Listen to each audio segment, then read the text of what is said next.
Bismillahirrahmanirrahim. Assalamu alaikum, dear students. Today we are here again with our new video. The topic of this video is a compound proportion. We have been discussing the topic ratio and proportion for last 4 videos.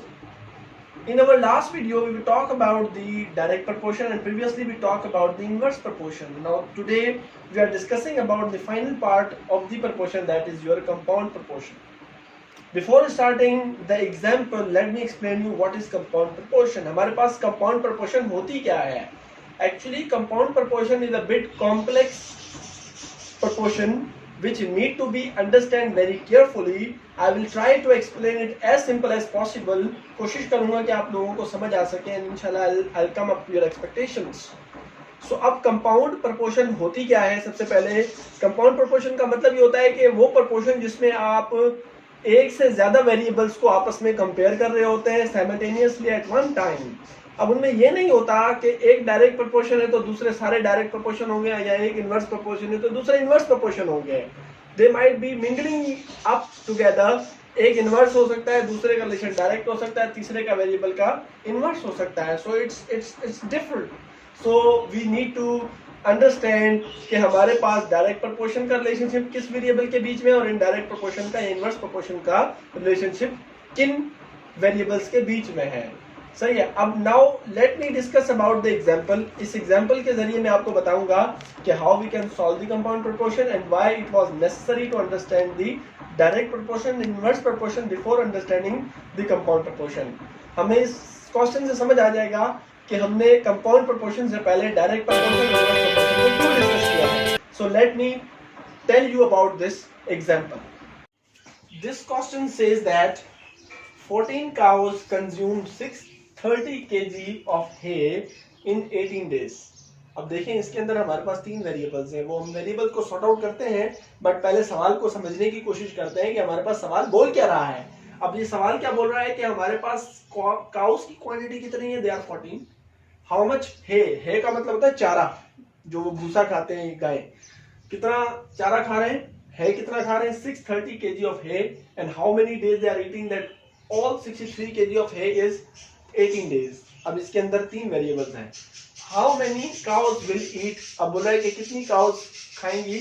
770 kg of hay, 770 kg of hay in 28 days at the same rate. Same rate का होना लाजमी है.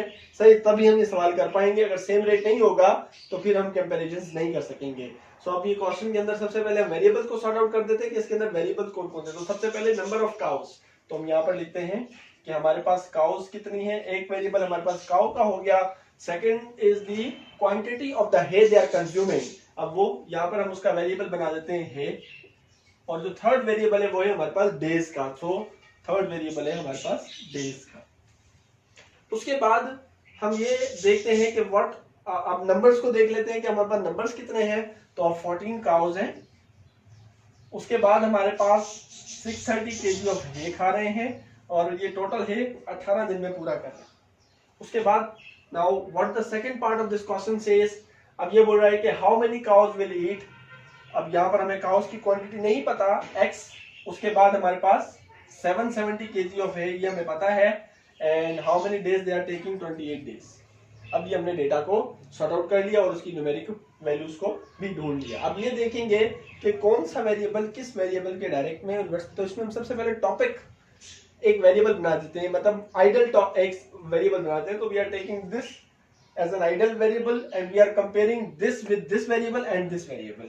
तो हम इस तरह से कर लेते हैं. अब ये देखें, नंबर ऑफ काउज अगर इंक्रीज होती हैं सो हेज भी हमारे पास इंक्रीज होगा. We need to increase the amount of hay as well. तो इसका मतलब काउ का जो हमने मॉडल वेरिएबल बनाया है वो इंक्रीज होगा तो नंबर ऑफ अमाउंट ऑफ है भी इंक्रीज होगा. ऑब्वियसली अगर गायें ज्यादा आ गई तो वो चारा भी ज्यादा खाएंगे, है भी ज्यादा कंज्यूम करेंगे. और इस काउ का अगर काउ ज्यादा आ गई तो नंबर ऑफ डेज जो ये हमारा है कंज्यूम करेंगे दैट विल बी डिक्रीज. तो इसका मतलब अगर ये वेरिएबल इंक्रीज हो रहा है तो ये भी वेरिएबल इंक्रीज होगा. अगर ये वेरिएबल इंक्रीज हो रहा है तो ये number of the days of the consumption, जितना वो डे चलेगा है वो कम हो रहा है. तो इसका मतलब इस वेरिएबल का काओ का हे के साथ डायरेक्ट रिलेशनशिप है और काओ का डेज के साथ इनवर्स रिलेशनशिप है। तो हम इसको कैसे सॉल्व करेंगे? 14 upon x is equal to 630 upon 770 multiply by 28 upon 18। इसको हमने इनवर्स कर देना है बिकॉज इस वेरिएबल का इसके साथ डायरेक्ट रिलेशनशिप है, तो that's why we have kept the number as it is. Numerator में वही रखा है जो न्यूमरेटर में था, डिनोमिनेटर में वही रखा है जो डिनोमिनेटर में था, बट यहाँ पर वी हैव रेसिप्रोकल्ड द नंबर। हमने यहाँ पर नंबर्स को रेसिप्रोकल कर दिया है, ऊपर नीचे कर दिया, बिकॉज इस वेरिएबल के साथ इस वेरिएबल का रिलेशनशिप इनवर्स है। नाउ लेट मी, अब देखें दूसरी बात, इसके इन दोनों को पहले सिंप्लीफाई कर देते हैं ताकि हमें क्रॉस मल्टीप्लाई करने में आसानी हो। अब यहाँ पर हमें क्रॉस मल्टीप्लाई नहीं करना, we don't do the cross multiplication because there is a sign of multiplication between the two ratios. तो अब हम इसको क्रॉस में भी कैंसिल कर सकते हैं और ऊपर नीचे भी कैंसिल कर सकते हैं। तो let's try to do that. तो अब सबसे पहले देखें, इस जीरो को हमने इस जीरो से कैंसिल कर दिया।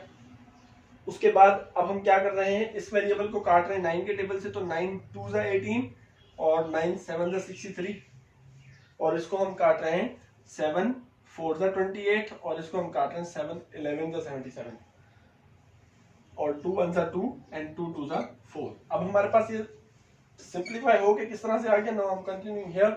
अब ये हो गया 14 upon x is equal to, यहाँ पर 7 लेफ्ट है, यहाँ पर 2 लेफ्ट है, तो 7 2 ज़ा 14 अपॉन और 11 1 ज़ा 11, it is going to be 11। अब ये सिंप्लीफाई हो के आ गया हमारे पास। अब हमने क्या करना है, अब हमारे पास दो रेशियोज के बीच में मल्टीप्लिकेशन इक्वल की साइन है, so now we are going to cross multiply them.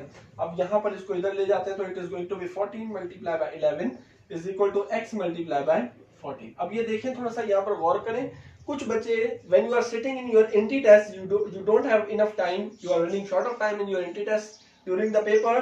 तो आपको यहाँ पर थोड़ा सा एनालाइज करें कि अगर मैं यहाँ पर, मैंने आपको पहले बताया था व्हाट आई टोल्ड यू कि if there is the multiplication sign between the variable and the number, so you need to take the number in the denominator of the other part.